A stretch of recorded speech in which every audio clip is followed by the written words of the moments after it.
My name is Tim Clark. I'm currently the president of the NorCal chapter of AEE.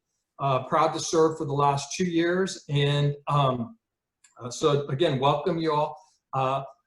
We're going to ask you to keep your microphones on mute as much as possible. That's the mute button in the lower left-hand corner, so we avoid any background noise. Any question or answer period, please put that in the chat box. You'll see the chat icon in the middle at the bottom of your screen. Please put any questions or comments you have right in there. And Josh, one of our board members, will be monitoring that chat box and will respond to your questions. So with that then, I just would like to share with you some of our upcoming programs. So if you go to the next slide, please, Nishant.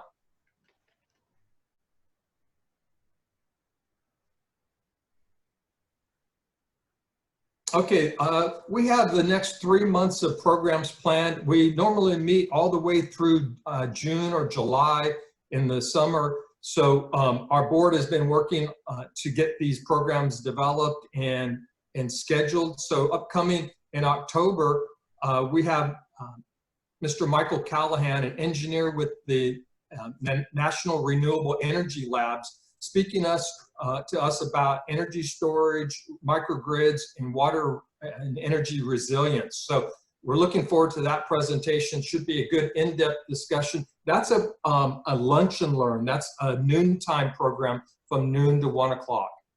So then in October on the 18th, we have a panel discussion, and I'm really looking forward to this one. This is our panel discussion of some Northern California professional energy managers. In fact, these are several of them are our previous Energy Manager of the Year award recipients. So these guys are the ones that are at the top of their field, operating facilities in the Sacramento area. And so we're going to get a chance to talk with them in a panel discussion format about the challenges and the manner in which they operate their facilities here locally. So this one's really relevant for us because it's these energy managers that are in the Sacramento area, between Sacramento and Davis area. And so please try to join us on November 18th for that one.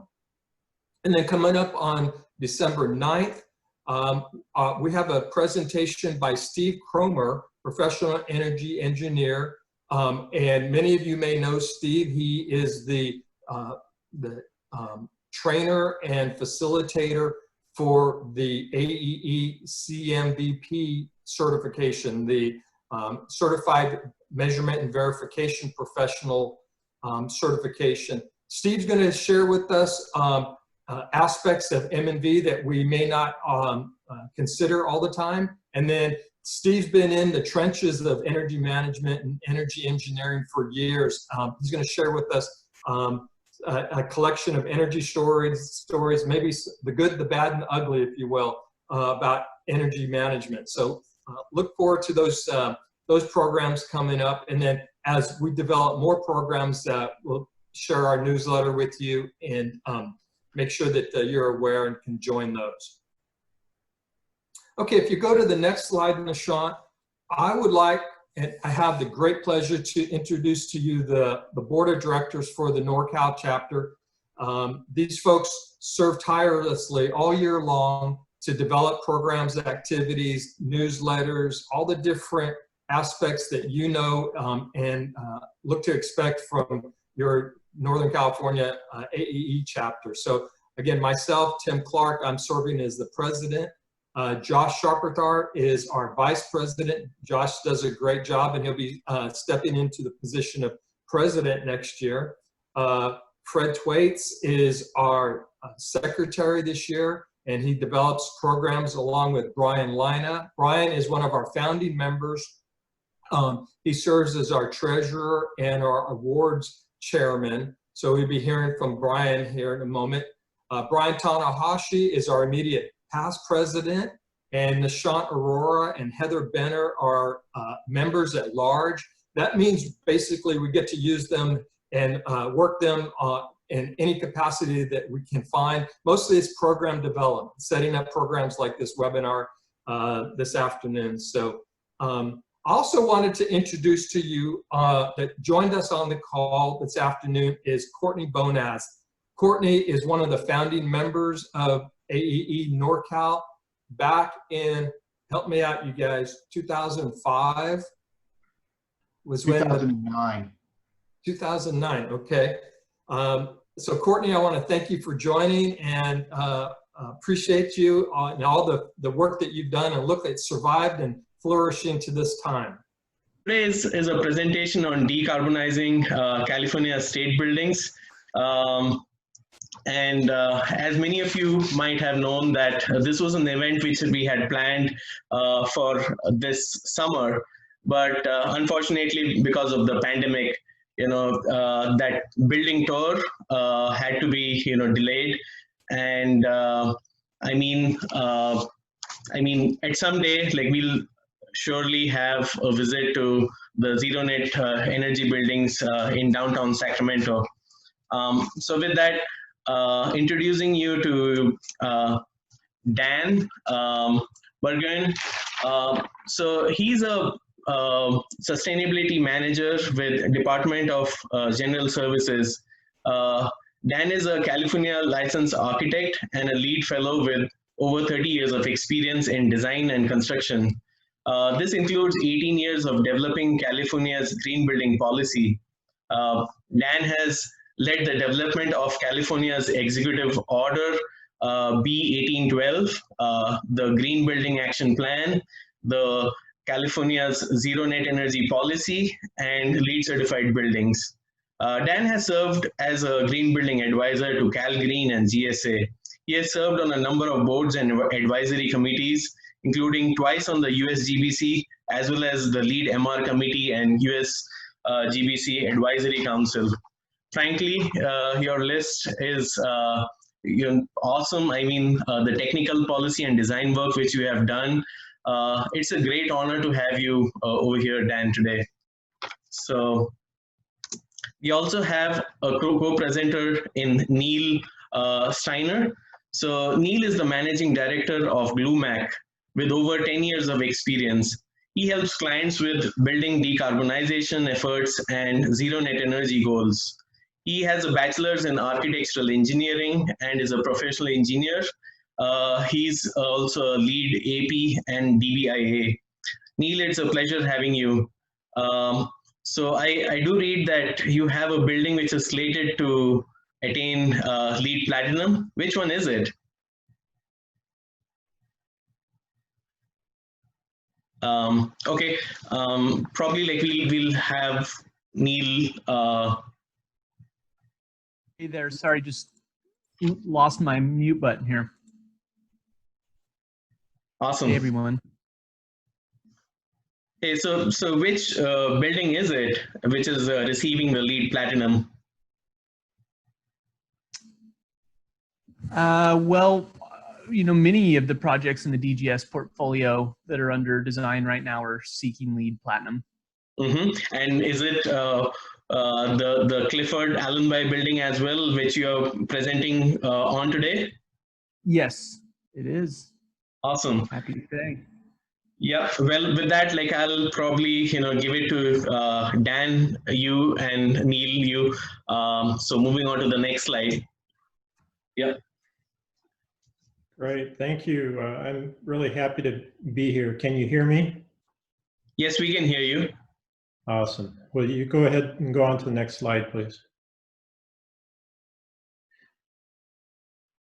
So what I wanted to cover today was, first of all, kind of give you an overview of the policies and legislation that are driving zero net energy and zero net carbon in state buildings. Then I wanted to go through and explain how we as a state define zero net energy, what we're, and look at how we get our renewables, because our definition of zero net energy includes both on-site and off-site renewable generation. So I'll go through and explain that.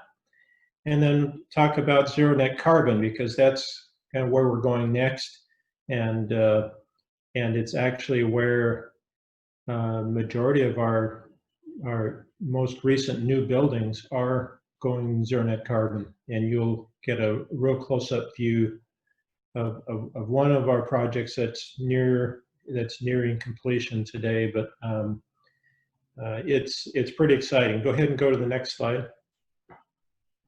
So first of all, I want to start with one of the more recent executive orders. This B1812 was in the Brown administration, and this particular executive order included a requirement for, at that point, because I was asked by the governor's office to lead the development of that executive order, and a document that goes with it, that's the Green Building Action Plan, that has a lot of the details. At that point, there were no zero net energy buildings in the state portfolio. This is in 2011, 2012. And we did have AB 32, which was some legislation that had in its guiding principles, and it was encouraging zero net energy. So when the governor asked us to put together a draft policies, we reached and tried to fill in all the gaps from the Schwarzenegger era that we had missed there, and we threw in zero net energy, thinking, well, if we got even halfway there, we'd be happy. But he accepted that, and everything that we proposed actually, and actually even through an electric vehicle charging as well. So it was kind of a surprise, and then they turned and said, okay, now do it. And we're like, okay, we better figure this out. So we spent the next few years developing policies for the different aspects of the executive order. And at the end of this presentation, you'll see there's a link to a policy document that outlines that outlines each of our policies, including zero net energy. Those policies go into a state administrative manual where they kind of become a rule book for state buildings. And in that policy, we actually, working with the Department of Finance, which funds our buildings, the original executive order had a target for 50% of existing building area by 2025. And the original target for new construction was that by 2020, half of our new projects would be pursuing zero net energy, or ZNE. And by 2025, 100%. Well, our Department of Finance, we're looking at that, and especially the big task of how do we get 50% of state building area, or in other words, about 55 million square feet of buildings, to zero net energy by 2025. Why aren't we starting now building everything to zero net energy to help us get there? So we took that to heart, and starting October 2017, every new project that has been or was designed or will be designed to be built will be zero net energy. So that was a big undertaking. To my knowledge, at the time, and there were no jurisdictions anywhere, local, state, or federal, that required zero net energy in 2017 of all of their new projects. So we were kind of breaking ground, and that was exciting. We like to kind of move the needle a little bit. Go on to the next slide, or the next click. So zero net carbon. So then along comes some Senate bills and more executive orders related to carbon. Two by the Brown administration that was looking at the energy that the state produces and obtains, that 100% of the electricity needs to be from non-carbon renewable energy by 2045. And then Executive Order B5518 kind of built on that. Wanted carbon neutrality by 2045, and then Executive Order in the Newsom administration a year ago this week, last year during the Carbon Week, they released Executive Order N1919, which put an emphasis on reducing greenhouse gas emission from state facilities and from fleets and from purchasing. So a lot of the focus was on DGS and our activities and our services that we provide for the state.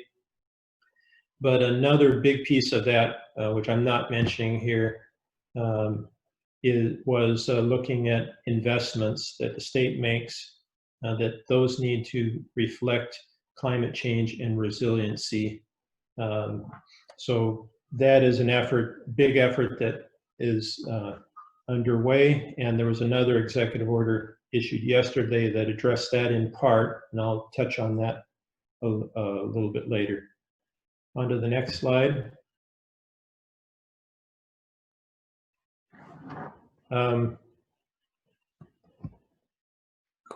So the one thing I wanted to emphasize that as a part of zero net energy, it's not just enough to put lipstick on a pig and just add renewable energy and you have a zero net energy building. Energy efficiency is a key component of it. So there were a lot of definitions at the time of zero net energy that we looked at. There were books out. There were a lot of organizations. The federal government came out with a definition that was close to what we liked. We actually pulled together a group of stakeholders, including experts from 2 different national labs, engineers, utility experts in zero net energy, and state stakeholders. So, and then we mulled through this over a 6-month to a 1-year period. We decided to establish an energy efficiency target. We actually, in the executive order, we already had for new construction, major renovations, we already had a target, a requirement that every new building or major renovation exceed Title 24 by 15% at least. And we felt that with the codes getting stronger and stronger each cycle, that's still a good target to have, at least for now. And at some point, it may be really challenging to beat code by 15% as code approaches zero net energy. The other target for our existing buildings is, how do you? It's a whole different metric. We've been benchmarking and measuring the energy use in our state buildings. We benchmarked it back to 2003, and we've been using the Energy Star Portfolio Manager to measure individual building energy since 2013. So for quite a while, we have a lot of historic data. And so we pulled from that and determined that we would set a efficiency level of the top 25% in each building category. So if there were 100 buildings, we would look at their 2015 energy use. That was the baseline year. And the top 25%, we draw a line there, and the EUI for that at that mark would be the target. And in order to be zero net energy, we put that target as a requirement for existing buildings. So if we have to, we also determine, and we followed the Department of Energy's lead on this, we decided to use source energy as an energy metric rather than site energy. So our targets are source EUI. So our energy use intensity targets are all established. we broke them into about 25 or 30 different building types and classifications and occupancies that the state has the most of. And we applied a climate for the 16 different climate zones factors to each of those. So we have a specific target for every zip code for every building type, most of the building types that the state owns. And that's what we're working from. So we found that there's a lot of energy efficiency can be obtained, and I'm sure, being energy managers, many of you have found different tools and mechanisms to finance energy efficiency upgrades and retrofits. We tend to use a lot of ESCOs. We use on-bill financing and other incentive measures that pay back over from energy savings. And in some cases, we're able to just do retrofits within our operating budget. So a lot of ways to achieve energy efficiency, sometimes quick, sometimes over multiple years, but we can achieve those targets. So we've been doing that in the state pretty successfully. We have for state agencies, we have an office or a unit within our office that focuses on energy saving services, and they provide this for state agencies. Next slide. So this is an example. This building is the Department of Public Health in Richmond. Over the course of 7 to 10 years, the energy manager there was able to, he got approval to reinvest savings from their energy project. So they started out with one energy project. The amount of energy it saved over that year, they were able to invest in more projects, and that built to where they were able to get to a really good EUI on that, well within our target zone. And then they added renewable energy as through a power purchase agreement to provide more than enough renewable energy for this building and enough for parts of the rest of the campus. Next. So the on-site renewable energy power purchase agreements are a really good tool that we lean on a lot. We have actually installed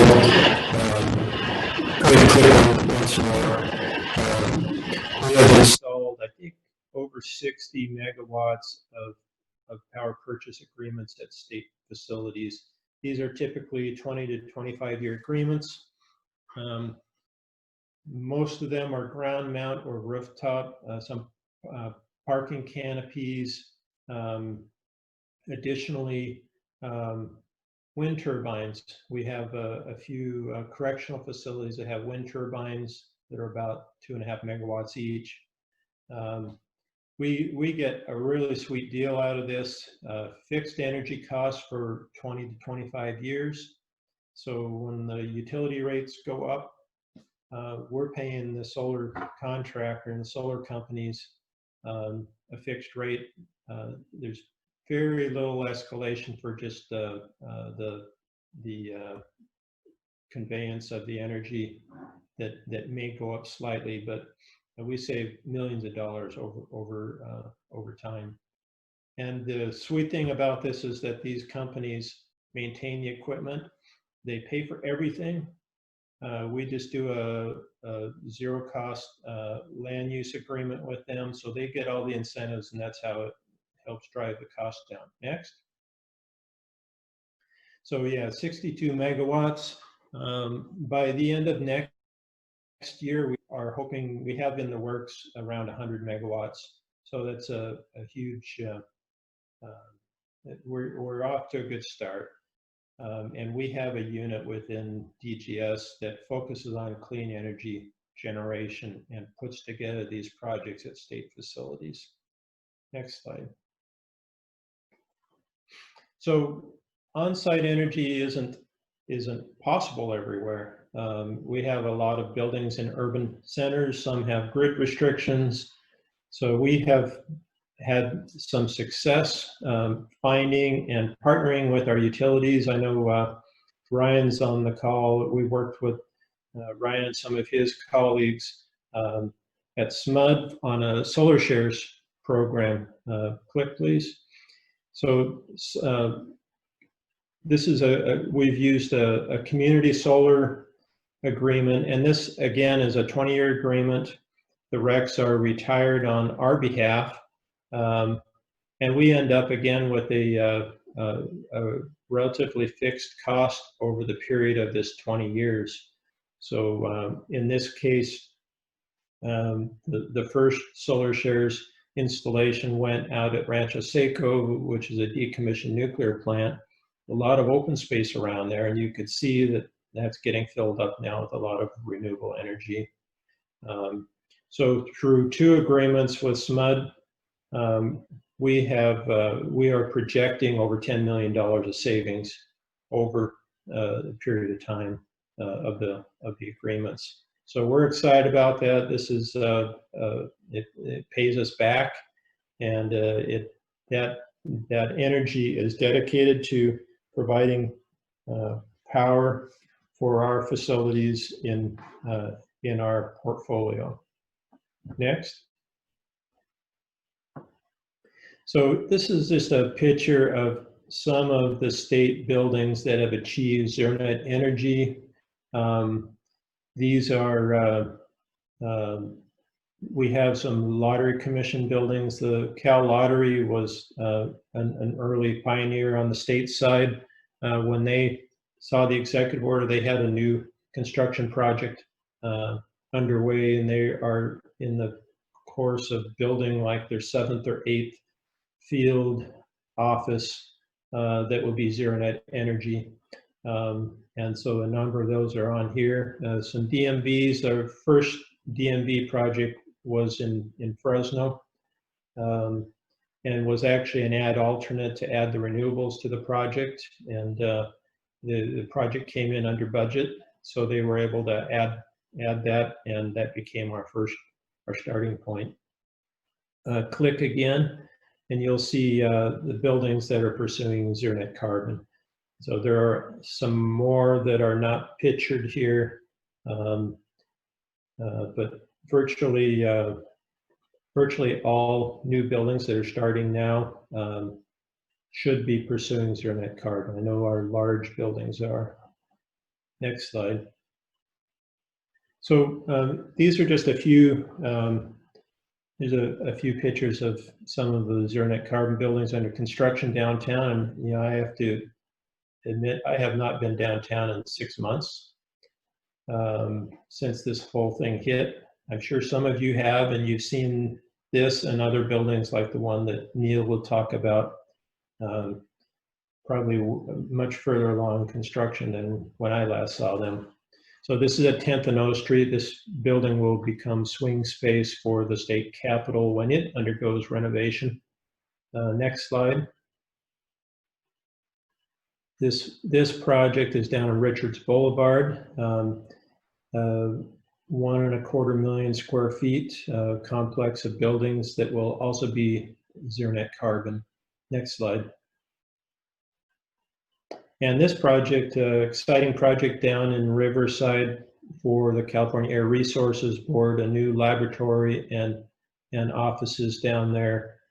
This is all using on-site renewable energy, and making good progress, and will be zero net carbon as well. Next slide.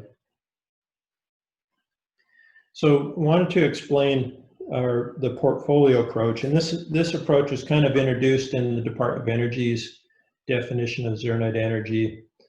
We expanded on it. Click again. So we have, as I mentioned, we can't put renewable energy on everything. We have a lot of buildings that are in tight areas, don't have parking lots, or you know, in downtown Sacramento, there are grid restrictions that would make adding solar and exporting solar very challenging and expensive. So that's where we use the portfolio approach. So as a portfolio, the Department of General Services, we have around 70 buildings throughout the state that are part of our portfolio.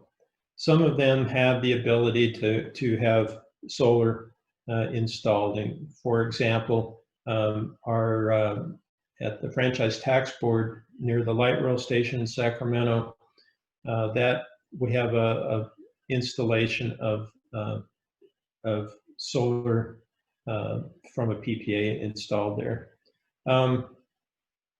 So in our portfolio approach, we have currently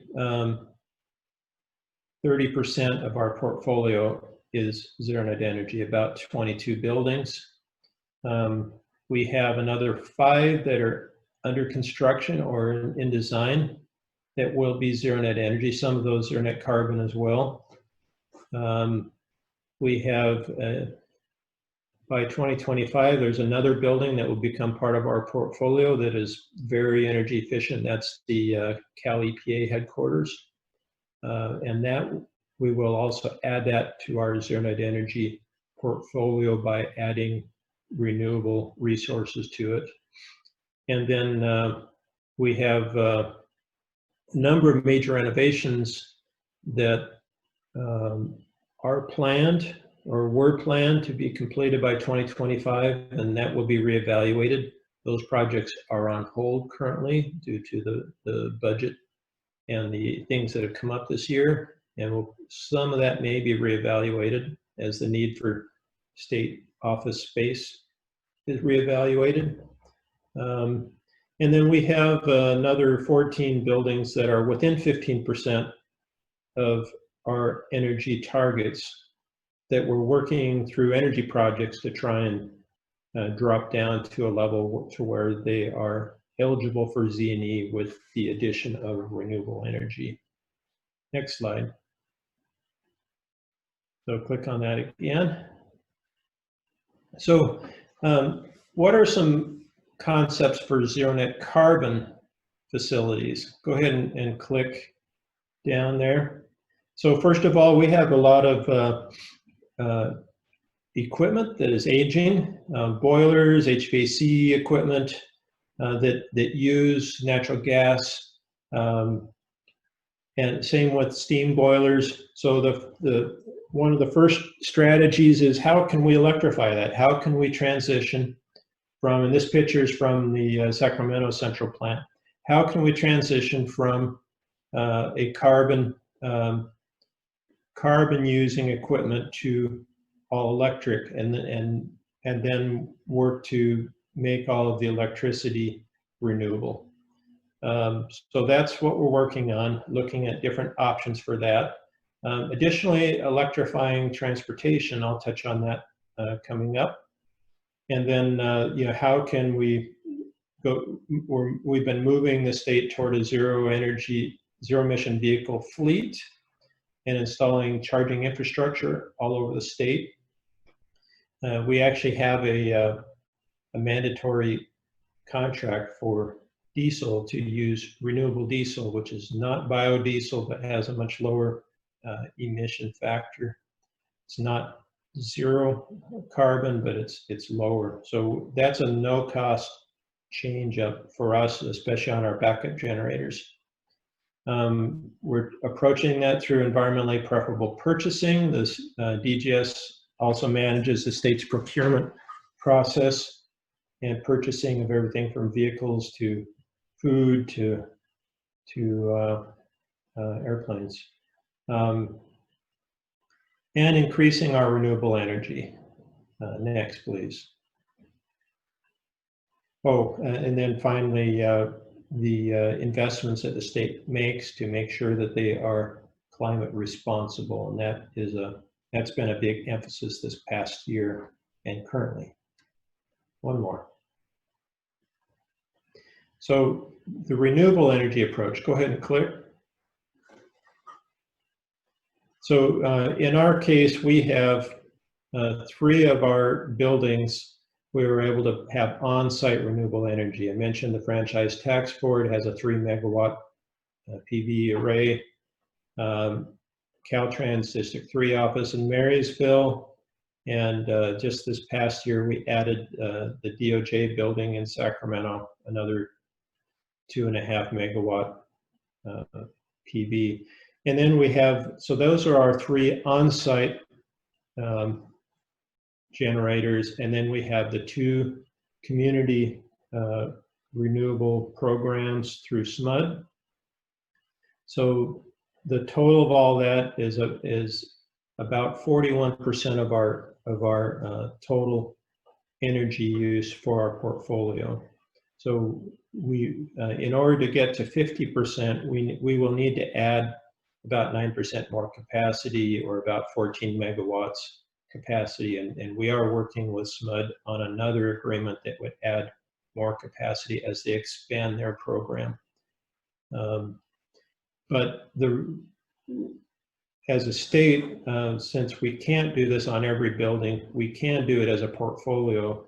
And this is, so this is how we're addressing that, is within our state portfolio, or within our department's portfolio, we're able to generate enough renewable energy that we can then allocate that generation to our buildings that meet the efficiency requirements. And that's how we achieve, how those buildings become part of our zero net energy portfolio. Next slide.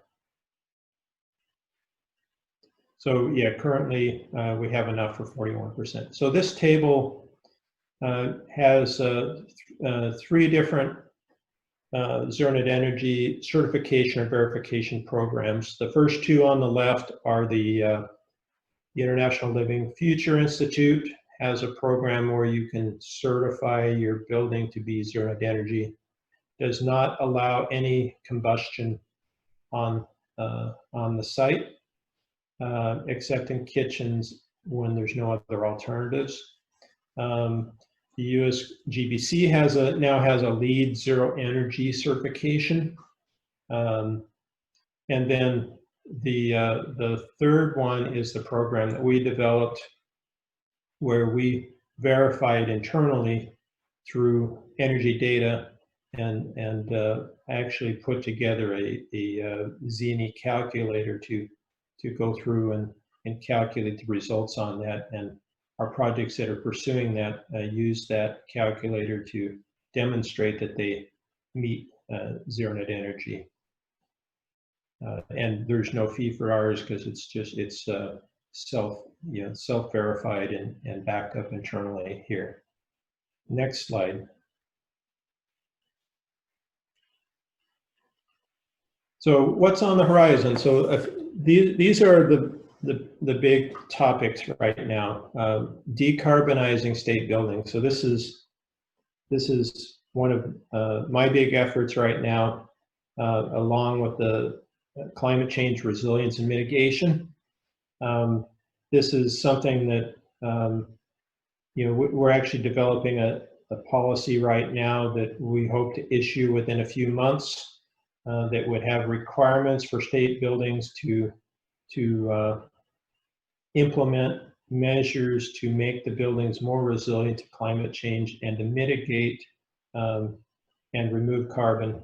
So we are looking to eliminate the use of carbon-based fuel in state buildings coming down the line, and that's already occurring in many cases.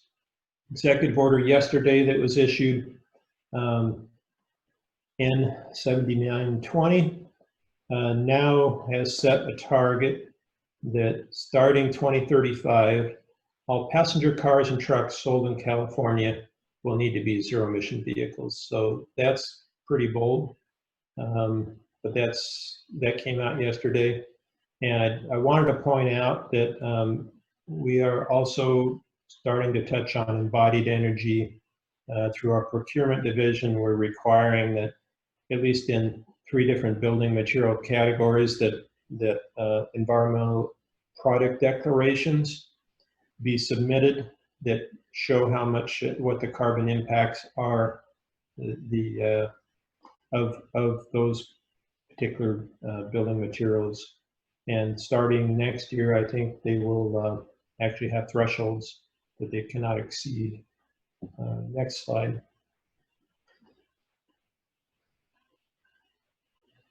So just wanted to share just a few resources. We do have a ZNE Energy page that has has all this information. It includes our definition, what ZNE Energy means. It includes the calculator tool I mentioned, the policy outlined. It has the targets for our state buildings, the existing building targets. We have a policy manual that's linked on there as well that goes into and explains all of the sustainability policies that we've enacted over the past 10 years. And then that's my contact information. So that is what I had to share today. Thanks so much, Dan. I'll move to the presentation with Neil. Thank you. You bet.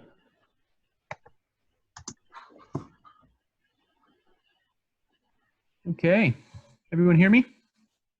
Yes, we can. Great. Well, Dan, thank you. Glad to follow you here on this one. And Nishant and everyone at AEE, thank you for the invite here. I hope this time today is worth it for you, hanging in here and hearing about what I think are some quite exciting things happening in Sacramento. So Dan gave a great layout about the state in general, and I will talk specifically about one of the projects being showcased here in Sacramento. It's the Clifford L. Allenby Building at 1215 O Street.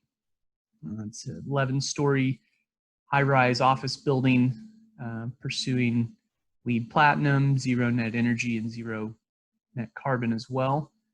We have a team of what I would consider total rock stars on this project, and so I certainly need to throw a shout out to Rudolph and Sletton General Contractors, ZGF, and Lionakis Architects as well. Certainly is a holistic team effort supporting this project. Next slide. So this building will be serve as the Office for Health and Human Services, as well as the Department of State Hospitals and Department of Developmental Services.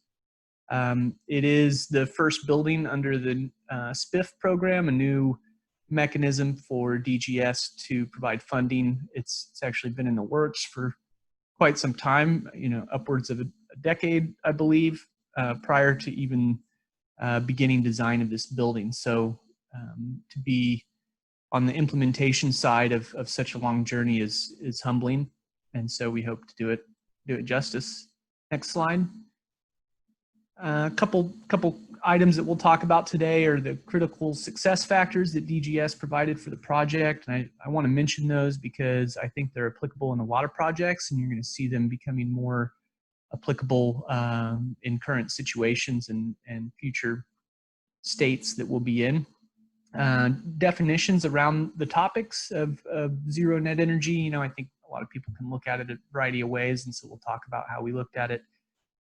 A variety of strategies. I'll share a multitude of highs and lows and final outcomes that we have for the project to achieve zero net energy, and then talk about really the operational side.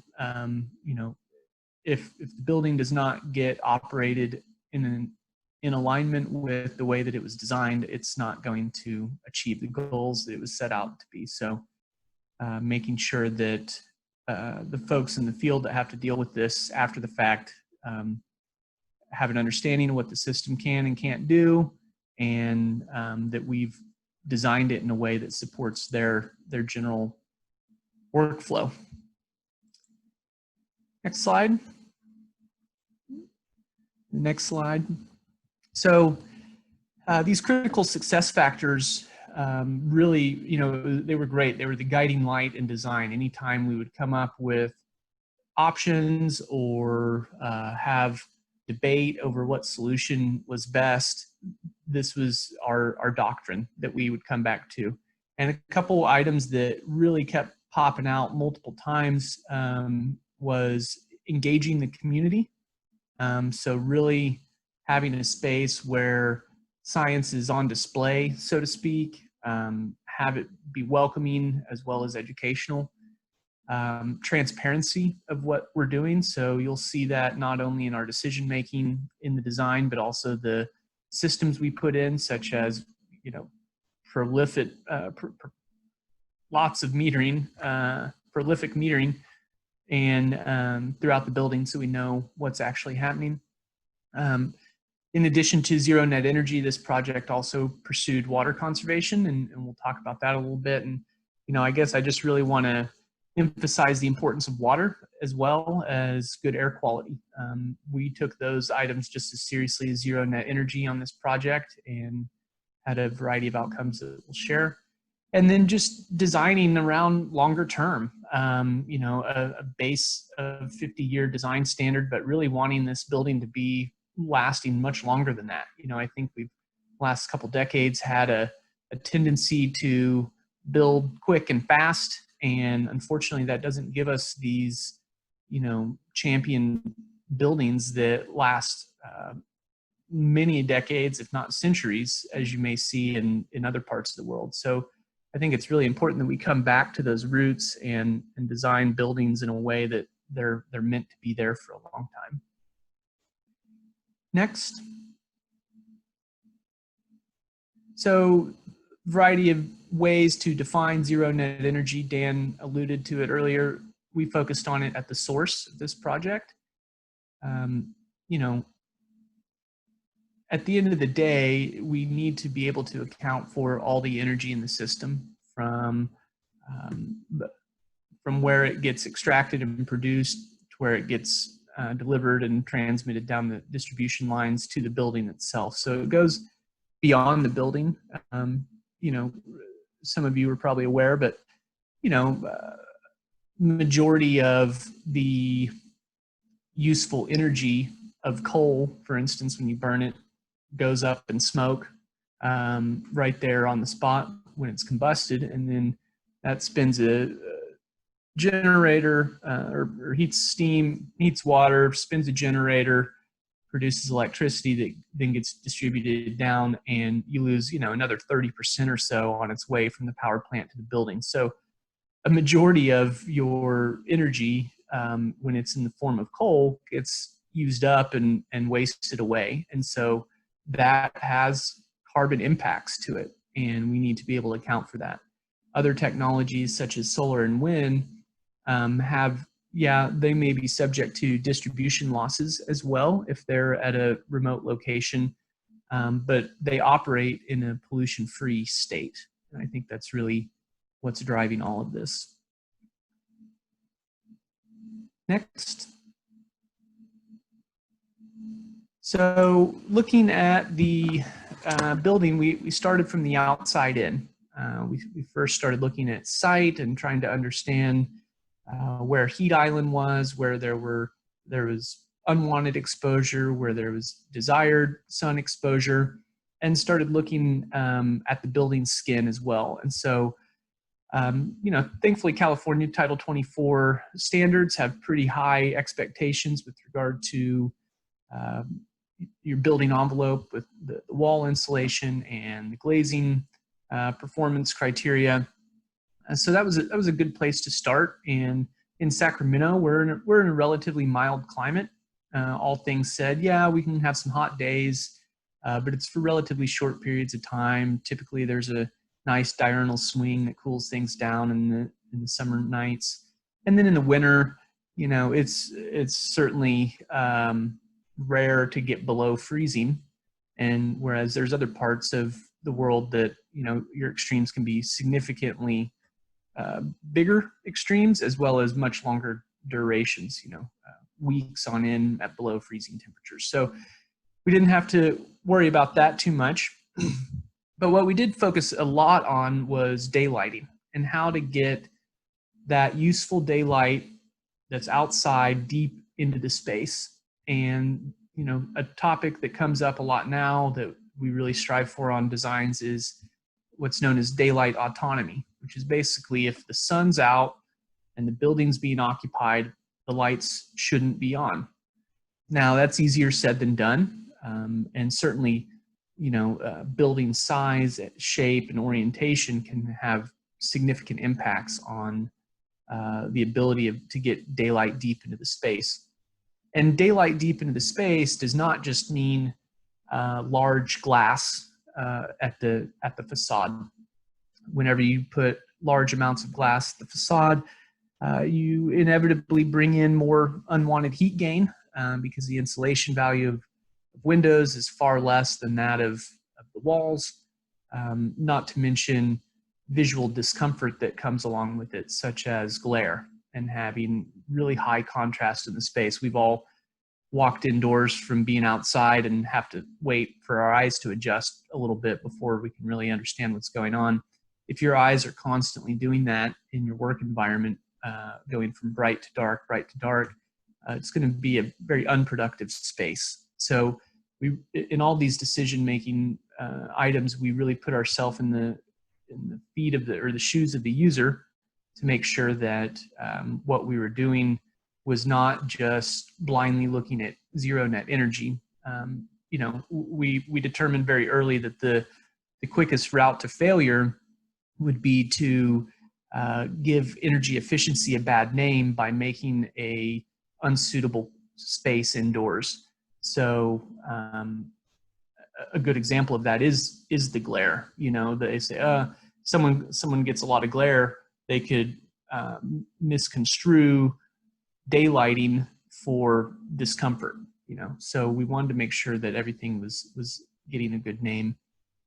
You know, wellness is really driven by daylight too. I'm lucky enough to work in a space that has skylights, and it's great. It's very apparent to me when I'm in a space that does not have daylight now. And you know, whenever we renew our lease, I really look forward to renewing it here again for that reason. It really just makes a nice space to be in. So looking at the daylight autonomy, we just looked at a variety of configurations, whether it's you know, smaller subsets of buildings or one large footprint. You know, you have the internal core space, and you can basically see in a variety of iterations, a variety of facade treatments, whether it was lots of overhangs or big glass or little glass or good glass or bad glass, the impact that it could have. And it also impacts as we go up the building. You know, there are adjacent buildings to this, and so the daylight happening on the ground floor or the lower levels is different than the daylight availability at the upper levels. Next. So whenever we're measuring daylight autonomy, we use a metric called continuous daylight autonomy. And that basically looks at a space that carries 300 lux worth of illuminance for at least 50% of occupied hours. And so you can see that on the south side, as you would expect, you get a lot deeper penetration of light, and that just has to do with the sun angle. The challenge with that light is it can be very problematic in the winter. Whenever you have low sun angles, it can create glare. So there's you know, treatments that need to be facilitated on the south side as well as the east and west, whereas the north side is able to be a little more free. You can see that not only does this light not penetrate as deep into the space from the north, but the color right at the edge isn't nearly as dark red. So it's not as bright. It's a nice, mild, diffused light. So you really want to maximize northern light when you can. Spatial daylight autonomy is another metric, and it basically is the same thing, but takes into account internal shades and considers what that shade schedule might be. So if you're mitigating glare, you know, the sun's in your eyes, so you pull the shade down. Now you're not allowing light deep into the space, and it's suggesting that maybe you need to turn on lights in the building. So that was a lot of back and forth on that. You can go to the next slide, and you can see the light penetration. You know, even being on the north side, you can see the dramatic difference of that slide versus the one prior where it was at the lower levels. So again, looking at your adjacent surroundings and putting the building in its context is really important. Next slide. Some of the treatments we looked at are shown here. The first one, the blank orange square, is basically no sunshades, fully exposed glass. You can see that the load is high on it. It's orange the whole time, so it's a high load. Once we start putting horizontal overhangs on it, you can see how now we're shading the top half of the glass and cutting down dramatically. So that has, again, the visual impact, but also a peak load reduction, which impacts the sizing of our HVAC equipment. You know, HVAC equipment is designed to operate in an absolute worst case scenario. And a worst case scenario is the hottest summer day when the sun is directly facing a space. At the same time, the space is fully occupied, all the lights are on, and all the receptacles are plugged in and being used. So that's a case that doesn't really happen. It's very minimal. I mean, we designed to, the 0.1, 0.5, and 1% tile, 1 percentile ranges, depending on what condition we're looking at, and take 8,760 hours a year and multiply it by one of those percentages. You can see that it's a very low amount of time that it happens. So really, it was really important to us that we didn't lose sight of the other 99% of the hours of the year as well. So we looked at these overhangs and we started spacing them out a little bit and started finding, what's that optimum spacing on them, as well as angle and depth, to be able to still maintain nice lines of sight while cutting down peak loads in summertime and allowing winter light to come in as well as when it's needed, when it's cold outside. Next slide. We also, again, looked at glare, and you can see on the key plan that we're looking at, this is an office space on the south side of the building. This is level 3. And basically what we're looking at is the schedule of time during the year that there's direct sun penetration happening at that location. Next slide. And one-off cases where it's over on the west side. So west and east can often be the hardest light to control in the space because it's traversing the building and finds itself, the west and east are some of the shallowest angles of the sun until it reaches its high point in the middle of the day. And so you really need to change your strategy on the east and west.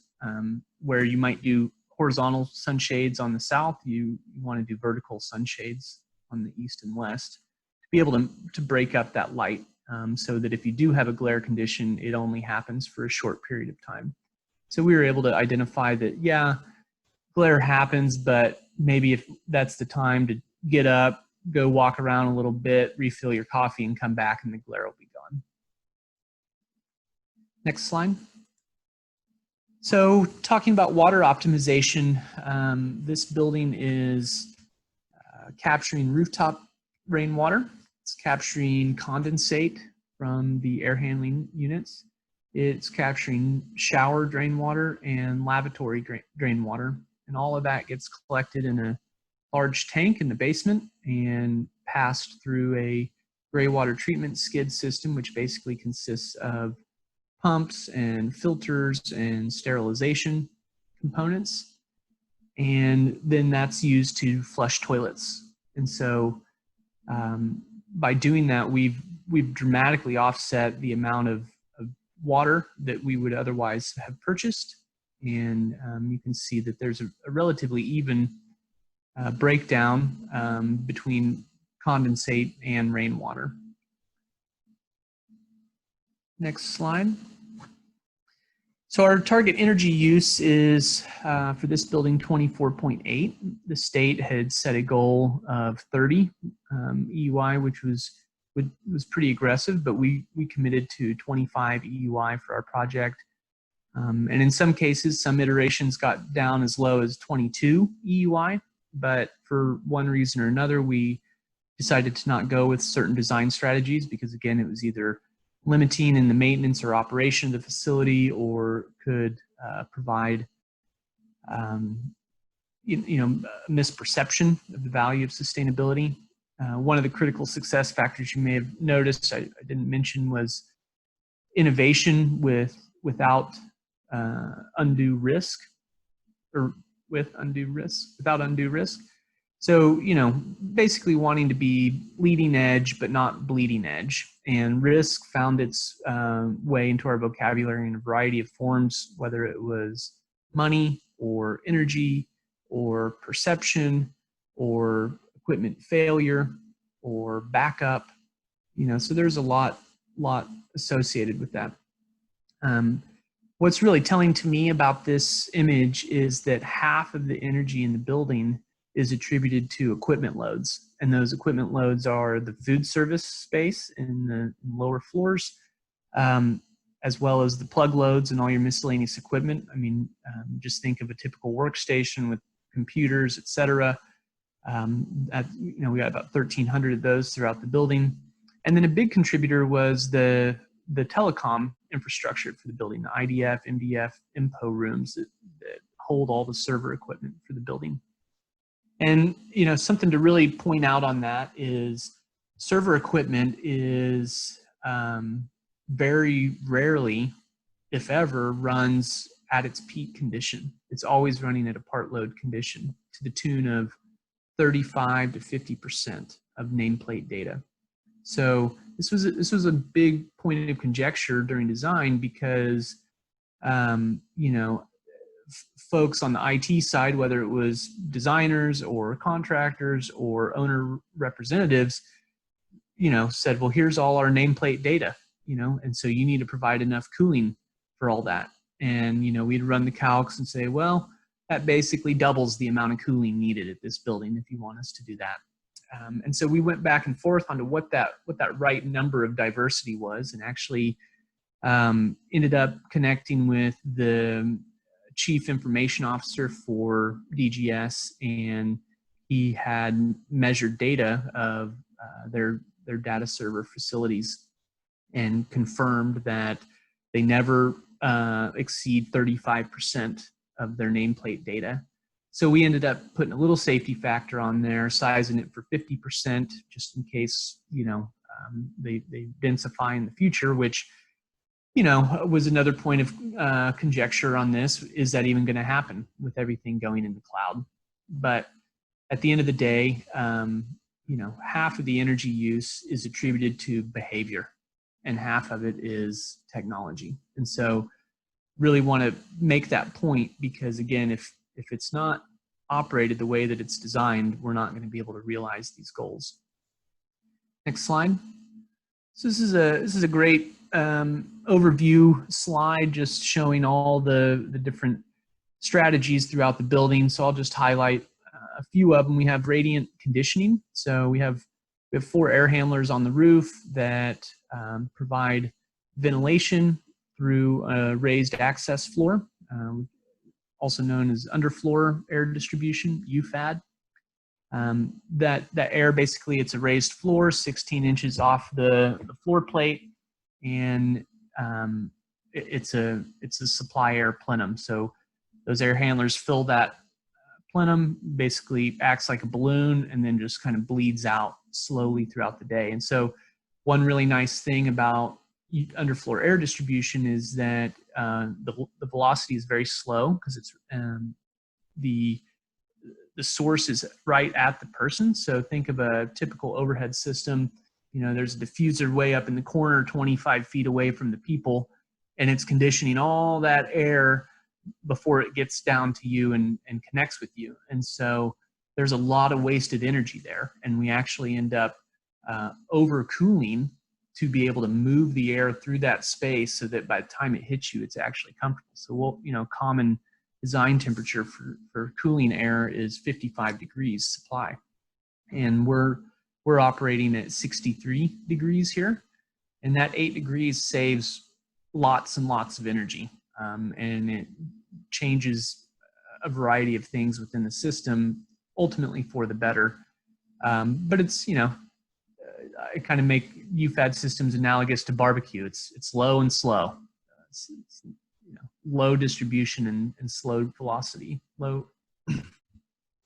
So that's coming from the bottom, and then we have radiant conditioning overhead in the form of cooling or for cooling, and it comes in the form of chilled beams, passive chilled beams, or radiant panels or radiant sails. And the general gist is it's cool water, not quite as cold as chilled water, not 42 degrees, but, you know, 57 degrees, and you know, it's circulating through this pipe that's laid on the back of metal panels, and then that just consistently emanates a cool to the space.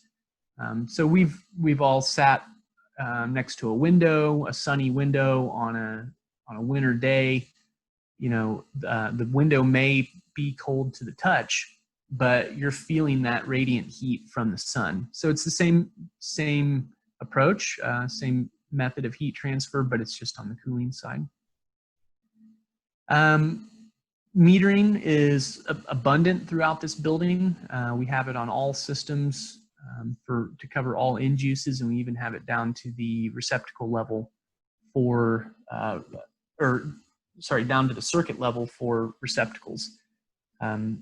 So we're very interested in that. You know, I think those meters in a sense are a bit of our lifeline, because they really help confirm or disprove any of the measures that we examined and analyzed up front. And, you know, thankfully we've been doing this a while, so we feel pretty confident about those numbers, but having that feedback loop is just so critical for the design team, the ownership, the facility staff, to really make sure the building's doing what it's supposed to be doing. And then, of course, EV charging is taking off, and we have EV charging level 2 chargers in the basement.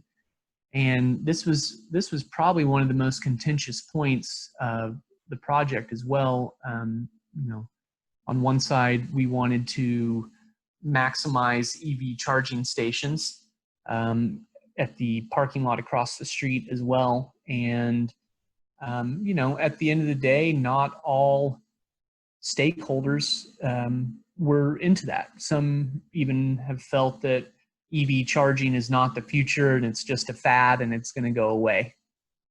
I think that was before Tesla hit an all-time high in stocks. But the point is, a lot of this is very diplomatic, you know, and people are entrenched in what they know. And, you know, it's really hard to drive forward in your car by looking in the rearview mirror. You know, and so I guess I just kind of put that out there. And what we do in those cases is what we call future proofing. So we basically facilitated and designed the electrical infrastructure of the parking lot to not just handle lights to light a bunch of dumb parking spots, but we provided enough to capture electric vehicles across that whole parking lot if and when they're ready to do that. Next slide. So getting into operational engagement, you know, again, health and wellness, it's so paramount, and I'm just ecstatic that we were talking about this before the pandemic hit, because the systems that are being installed now are what clients today are specifically asking for. So DGS was ahead of their time in terms of asking for that, and accepting us whenever we were challenging that we need to put it in. So we've addressed indoor air quality by not only temperature sensors in the space, but humidity sensors as well. We have particulate sensors, so we can detect PM10 and PM2.5 levels on all the floors. We have VOC sensors. You know, there's a lot of focus, we won't talk about it too much today, but a lot of focus on material health, and make sure that we're not off-gassing, you know, with glues and paints and furniture and sealants. You know, those things are all known to be carcinogenic. And when we spend, you know, 90% or more of our time in a building, it'd be good if it didn't give us cancer at the same time too. So these VOC sensors are a way to help validate that that's what's happening. You know, not only did we engage in best practices by selecting healthy materials, but we can actually validate that that is what we got and that's what's installed.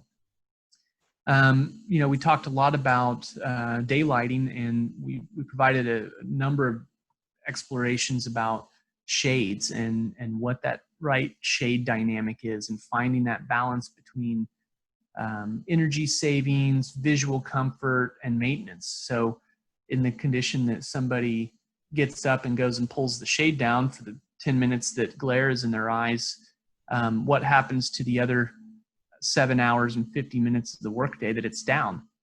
You know, it's driving up energy elsewhere in the building. And so we say, well, let's just do automatic shades. And then everyone has horror stories about how the building took control of itself, and, you know, the shades started going crazy up and down all the time anytime a cloud cover came over. So making sure that there weren't excessive maintenance needs was really important. And we ultimately said, at the end of the day, this is something that DGS can request from their facilities staff to make sure that all blinds are up for the next morning. So if somebody did forget to leave it down, the cleaning crew could be basically the reset button for that. So it was just real interesting how the solutions spanned the gamut from technological to behavioral. And then we have improved filtration at the air handlers. We have pleated filters as well, but electrostatic filtration, which basically charges the particles in the air, helps them coagulate and stick to each other so that they're big enough to get caught by the filter rather than pass through it. And so that will, you know, it's equivalent to about a MERV 15. And what that does for us is it reduces the amount of time that filters need to be changed. So we can ride a filter out longer, and you know, that saves money and energy use, because additional buildup on the filter causes you know, increased fan energy. Next slide. You know, fitness is a topic too that is finding its way into buildings, and so in addition to the dedicated fitness space here, really being able to navigate and get from one place of the building to the other by foot was really important. And so we took a line out of the Bullitt Center's book up in Seattle and made an irresistible staircase on the west side. It's just this gorgeous staircase, open glass all along the west facade, vegetation and architectural articulation throughout. Quite a nice space. You know, having huffed up and down those 11 floors a couple times on site visits, it's pretty exhausting, even if it is irresistible though. So there's definitely fitness finding its way back into the building, which I think is really important. Next. So Dan talked a lot about the SMUD Solar Shares program, and I guess I just really want to tip my hat to SMUD for this. I mean, from my understanding, their program's the largest community solar program in the nation. So really setting a precedent for that. And, you know, I've heard this approach. I actually had someone ask me, hey, are you guys designing that O Street building? I said, yeah. Is it really zero net energy, or is it fake zero net energy? And I said, well, what do you mean by that? It's like, well, are the solar panels on the building or not? I said, no, they're off-site. And they're like, oh, so it's fake. And, you know, yeah, I may be biased because this is a project that I'm working on specifically, but, you know, detaching from that, I couldn't disagree more. And the reason I say that is because, as Dan alluded, not all buildings are able to achieve zero net energy within the footprint of the building. And in which case you go to the site. Well, we didn't have enough site for solar. So then we go beyond. International Living Future Institute calls this scale jumping. And so talking about community solar, I think, is a very profound piece that we can't forget. It's not an excuse to forego energy efficiency, but it is a way to facilitate reduced carbon solutions at large scale in a meaningful and direct way. So, you know, the PPA arrangement, the power purchase agreement arrangement, I'm over here, or let's say, you know, SMUD's over there, they got the solar panels, and I have a building that I want to use. They allocate, Neil, those 3 panels are for you. We'll maintain them. We've already installed them. We'll deliver that to you for a fixed rate based on whatever your contract you want to sign, 10, 20, 30-year contracts. So that, with SMUD acting as the broker in this PPA deal, that is a direct correlation to what's happening at the building. So Dan alluded that, you know, they retire the RECs with the building. That's different than paying a, you know, random premium on your electricity bill for some form of green energy from somewhere. You know, maybe it's hydro from Idaho. No one really knows, right? And so this is different. You can walk right up to it. And I think this is important too, because it's within the service territory. So we're not going beyond the service territory to get the renewable energy and therefore increasing source energy. It's staying local. And because it's within the service territory, LEED and USGBC actually recognize it as analogous to being on site as well. So if we would have got solar panels from a different PPA arrangement outside of SMUD, that would not have counted. Next slide. So design progresses over time. You know, a LEED baseline building is, you know, about 46 EUI for a building like this. California code is similar to that. Right out of the gate, DGS said, I want to be below 30. And so they set some pretty stiff criteria about how to do that. But again, we felt we could take it a little further. And so we found a variety of ways to do it. And you can see that not only does the total number toggle at each milestone within the design, but the breakdown of the bars themselves change. And so that's just indicative of the design solutions that we're running into. And some stuff, because it was design build, is due to field arrangements. So for instance, the ductwork had to be rerouted on site in some cases to facilitate coordination with other trades and et cetera. And that increased amount of ductwork or new routing increased the static pressure, which then, you know, again, drives the fan power up, which then in turn drives the energy up. So we really had to keep a tight lid on it and constant communication with the contractors about what was going on. And when we're reviewing RFIs and submittals, it's with a really keen eye to make sure that nothing's getting adjusted. You know, typically bumping up from a, you know, 3 horsepower to 5 horsepower fan, nobody would really think too much as long as there was enough space for it and we had power to supply it. But what we really are focusing on is, hey, you can't do that because now you're operating at a constantly higher brake horsepower, and that's not acceptable to the goals of the project. Next slide. So we looked at, you know, we talked a lot about this behavior versus technology, and there's a variety of standards either established by industry or vocalized by stakeholders or indoctrinated in, you know, the state administrative manual telling us what to do. And a good example of that is that, you know, the space conditioning set points. So code, what's typical is we would have it at 70 degrees heating and 75 degrees cooling set point, keeping a 5-degree dead band between the two set points. Well, the request from DGS was that, well, we want it to be able to do 72 heating if we really need it, and 74 cooling if we really need it. So that's what we sized our equipment to. so that it had enough capacity to do that. But we expected to operate it at 70 to 75. Well, on the really low energy use end of it is the state administrative manual that says, hey, if we can, let's set the heating set point to 68 degrees and the cooling set point to 78 degrees, really stretching that out. But I'm sure we've all been in a space where one person's comfortable and the other person's not, right? And so that trying to find that balance is really the key. This was another example that perspective could really crush us from the perception of sustainability.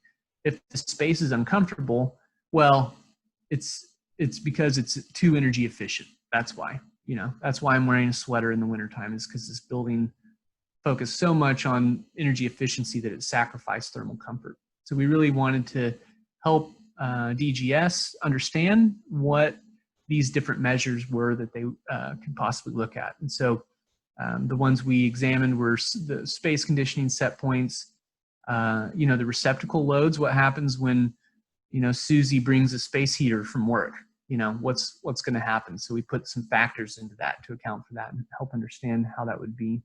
And then on the low end, you can reduce your brightness by 50% on your laptop or your computer screen, and I bet you can still see it fine. That has a significant impact in the reduction of energy that it uses, as well as your power save modes. So just getting into your settings, making sure it goes to sleep and doesn't stay on overnight.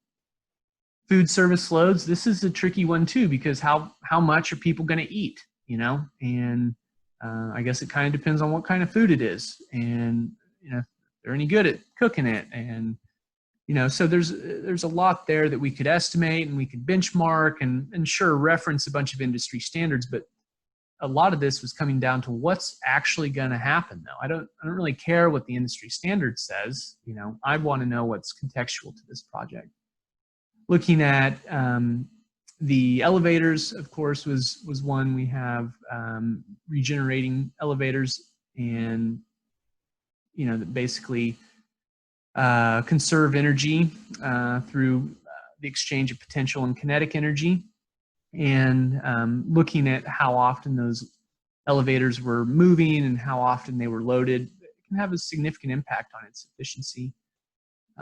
Lighting control, definitely a big one. I mean, we came back to the mantra, lights off, default off all the time. And so we talked about, well, what happens when, someone's insistently asking for or consistently asking for additional lighting or overriding the lighting controls? How, what kind of impact is that going to be? Because DGS has experienced that at other projects. And so trying to understand how in jeopardy the EUI is from that type of behavior. The air handler fans, looking at, how we would want to operate them, and basically on demand is the way to do it. And that's the name of the game on any of this equipment anymore, is where we used to set it and forget it type of mode. And, you could come in at any time of the day into any building located anywhere in the world and know that it was going to be a perfect condition in that space. That's not necessarily the case here, and we're really wanting to turn stuff off when not in use. And then the heating hot water equipment. This is a really exciting one, I think. So the central plant that Dan shared a picture of earlier is steam driven on the heating side, and steam is distributed to the buildings throughout downtown Sacramento. Well, steam is pretty inefficient. There's combustion right at the boiler, and then there's tons of distribution losses. So you're probably, by the time it gets to the building, probably 50% efficiency, got, 0.5 value there. That counters what we're trying to do with zero carbon and low energy. And so, at the same time, trying to be sensitive to the fact that the state paid a lot of money for that central plant. And there's a lot of buildings that rely on it, and it would be a total black eye to the state if taxpayers felt that it was money wasted to put on that plant, because now we're doing new technologies at buildings. So what we did, the middle ground that we found, is we actually provided a water-to-water heat pump for heating on on site. The source water for which was the chilled water return that was leaving the building. So it's leaving the building at 62 degrees, and on its way back to the central plant, it stops off at this water-to-water heat pump and helps charge it up. So even in a worst case winter scenario, let's say where there's no IT equipment running, which isn't going to happen because it's always running, your chilled water is still 42 degrees, which is warmer than a design temperature here in Sacramento, which is 30 degrees.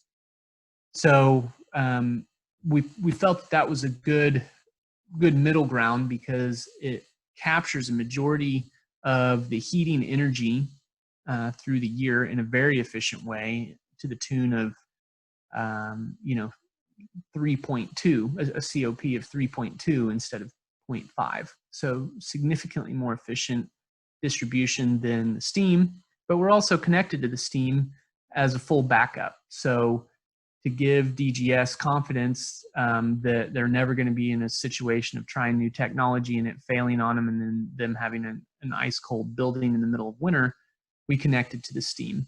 So in theory, we never use the steam.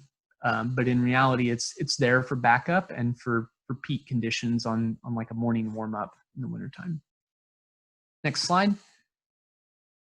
Another one is schedules.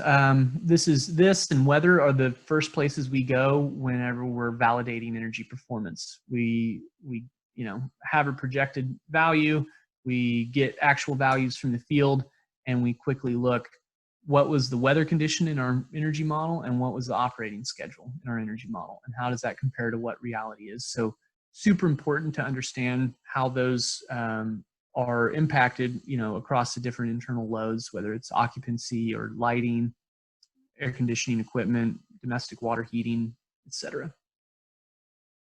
And so looking at the next slide, so looking at these parameters, you can see the energy breakdown is the bar, and then you can see the tolerance associated with each one of them. So you can see that our values can swing quite a bit, 25% swing in either direction based on nuances associated with the operation of the building.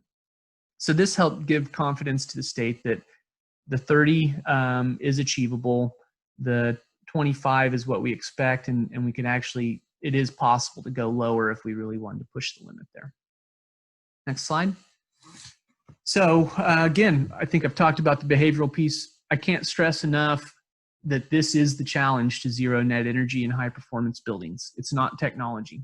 We have the technology, that's not the issue. It's giving people confidence that what they're asking for and wanting is going to work the way that they expect it to work. So there was lots of engagement with the user groups along the way. There was numerous presentations talking about new technologies and where we've implemented them, what the success outcome was of that, giving them tours of different facilities so they could get hands-on and eyes-on with it, so that they really understand what's going on, and then backing that up again with metering throughout the building on all the end uses so that it can then be validated. Next slide. And throughout construction, another way that we've engaged in change management is this e-blast newsletter. So we, during the design, spoke with representatives of the different departments, not all 1,300 people that are going to be in this building. And so this e-blast newsletter, though, goes to all 1,300 people so that they're ramping up. They're going to be moving from a building that is significantly different in technology, in its overall feel, and in the expectation of the user, too. So this is a way to help incrementally bring that change to them so it's not as overwhelming as coming in one day and just having their world flipped upside down. Next slide. So just a couple items on the metering piece. In addition to temperature, humidity, VOC, particulates, we're also looking at carbon monoxide in the parking garage, as well as CO2, carbon dioxide in the conference rooms. So really from water, energy, air, and even daylighting, we should know what's going on in this building at any given time and be able to correlate that to actual outcomes. And we've actually teed this up with a dashboard that will be presented in the lobby and will be, on a ongoing basis, updated, in real time with real data. And so we have the benchmarks there, and we'll be able to track that information as we go. So, maybe the next wildfire season, you'll be able to get confirmation of how nice the air is inside the building as opposed to outside. And doing this, puts our neck out there a little bit too, right? That we've set this criteria and we've set these targets. Are those targets reasonable and achievable? We're putting that on display. I think transparency in all this is really important. Next slide. So part of this too is understanding the roles and responsibilities. So design, construction, and post-construction, there's a lot of players involved here. There's designers, there's contractors, there's ownership, there's commissioning agents. So everyone has a little stake in the game, and identifying this early is a quick way to ensure that no decision-making happens in a vacuum, and it gets people on board early. And so they understand what's coming on and what's coming down the path, and that they know when, where, and how to bring value and engage that way. So I believe that is it. I'd be happy to chat about this anymore. If there's new graduates coming out, I'll put a plug in to reach out if you have interest. We're always looking for good talent as well. So looking on the chat here, Tim, thanks for the feedback. Dan mentioned the states are evaluating the office space requirements. Is this partly due to increasing the number of people working from home?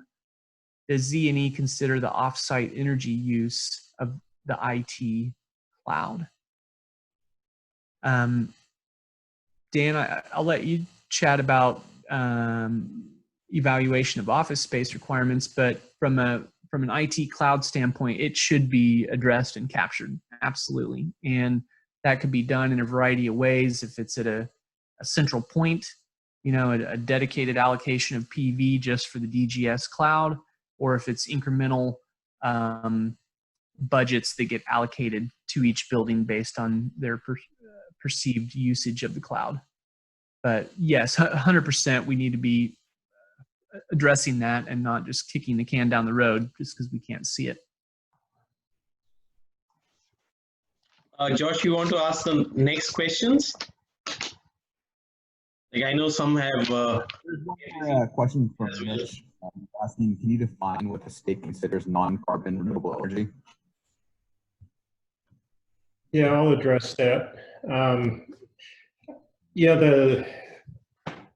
I think I just misstated that, but renewable energy, I mean, the way we classify that is coming from a renewable source and not from a carbon source. So if it was, that includes typically your, geothermal, of course, solar, wind, small scale hydro. I don't believe large scale hydro is considered zero carbon. Those are the main categories. All right, the next one is actually, let's go to one more for Dan. It says, with Governor Brown, you've written the executive order for the Green Building Action Plan. With your experience, where are we at with that plan? And what do you think should be done at the next steps, given the buildings consume 30 to 40% of all energy consumed? Yeah, I mean, we've actually done very well with the targets in that plan. We have, as a state, we have far exceeded the carbon reduction targets. We have met the energy reduction targets. The water reduction, we're very close to that. I'll have to check. The water target is 2020, so we will know at the end of it began of the next year if we met the 2020 target. We did exceed the 2015 target. So yeah, we're doing very well. I see the next targets really being more with carbon and getting to zero carbon. The current administration is very supportive of of Governor Brown's executive order, and didn't have any desire to rescind any of that. And seems from what I've seen over the past year, they've been pushing more toward carbon aspects of environmental policy. So I think that's where we're going, and I'm pretty certain of it, to the extent that we're going ahead and starting to design our buildings as zero carbon buildings rather than waiting until we're told to do so. All right, the next one is for Neil. Do you have an O&M schedule to ensure the air quality sensors are calibrated?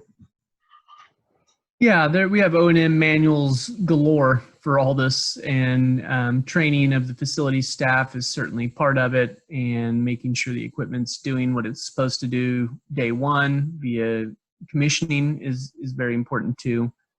And I think we'll be able to find things that are out of calibration if regular maintenance intervals aren't adhered to, because everything's wired, right? So we'll be able to see data falling out of place. All right, one more for you. It says in a couple of months, you're going to be speaking at the Green Build Expo, kicking the carbon out of California state buildings. And the question is, what trends do you see nationwide? And apart from California, which states are taking the lead? Well, that might be a two-part question. I think the technologies here are what we're going to see more of. A focus on daylighting, electrified heating, electrified water, space heating, and electrified water heating, leveraging heat pump technology. So I think those are big ones that I think you're going to see more and more of, especially with EV charging and the whole concept of microgrids as everything gets more electrified. Dan, you might have a better idea on what states are making it happen other than California. I would agree. California definitely is one of the leaders. We are seeing a lot of efforts in Massachusetts and some other states as well. So yes, there is other states do have efforts underway, but I participate with a number of states in another organization, and it seems that most are not near where California and Massachusetts are. So I'm from Oklahoma, and I can assure you they're nowhere near where California is on this. Yeah, a lot of them, they just kind of throw up their arms and talk about getting a LEED silver on a building and think that's just the same thing, The next question in the comments is, can you talk about the post-construction data analysis that will take place with all the submetering? Yeah, sure. So we're targeting, that the building will be up and running in December, fully completed. We'll be off-site by February. But during those first 2 months, that's going to be really critical time to make sure, see what the systems are doing, make sure that the trends are doing what we would expect them to do, and understanding them. So we're going to be engaged with the project for 2 years in post-construction observation, measurement, and verification. And what that's going to look like is most likely going to be a high frequency engagement up front, a daily engagement to make sure we're understanding. And then once we get comfort, you start kind of backing off of it and checking in on a weekly basis, and then checking in on a monthly basis. And then you get to a point you can look at it quarterly, and you can understand the deviations are only happening because the season's changing. It's not due to a behavioral component of how the building's being operated. So just keeping our eye on it, but looking at it in a meaningful increment. We don't want to turn it on and then look at it 12 months later and say, oh man, we missed the mark. You know, we want to be working with it as we go, so that there's no surprises along the way. All right, one more that's come in. Is the Title 24 model comparison useful given the Title 24 locks down schedules and set points? Oh, this might be blasphemy in the state of California, and I'm concerned because this is being recorded, but no. At the end of the day, the Title 24 model is not going to be very useful for actual operation. You know, that the whole Title 24 piece is really a basis for setting good standards and raising the floor, but it's not necessarily meant to be verbatim how your building's going to operate. A good example is what's noted in that question, that, you know, it prescribes your operating schedule. And so you say, well, that's not what my operating schedule is. And they say, well, that's what we use for all office buildings. So that's what you have to use. And they do that to levelize the playing field so that people aren't saying, well, I'm super energy efficient. Yeah, I got all the lights turned off, but I'm super energy efficient, you know? So it's helping make sure that there's none of that, those loopholes being captured in there. You know, a real building analysis, I think, doesn't even really account for code. And it's just a reflection of what the building, what's installed in the building, and then what you would expect to read on the meter. And if you compare Title 24 outputs to your energy meter, they most likely won't be the same. Does anybody else have any other questions you guys want to type in the chat?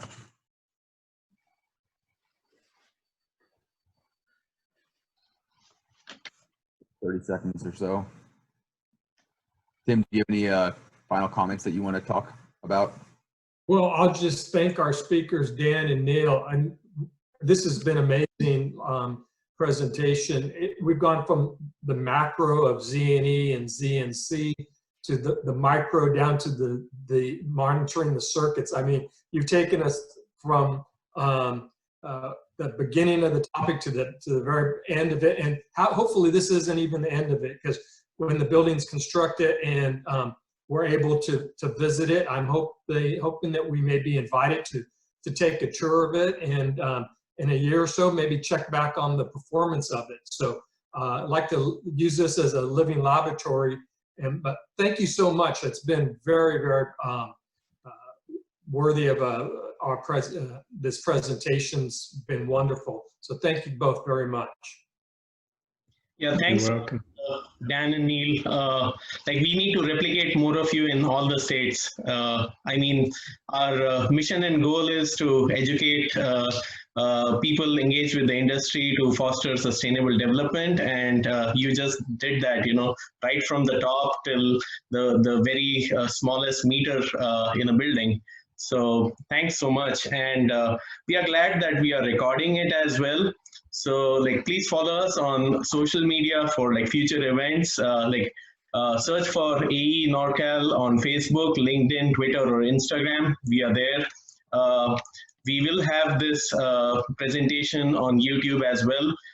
Consider visiting our website, aenorcal.org, and in fact, visiting our national website, aecenter.org. Email us with any questions or suggestions on contact aenorcal@gmail.com. Thanks so much, and have a great day, guys. Thank you. Thank you. Thank you. Thank you both. Thank you all.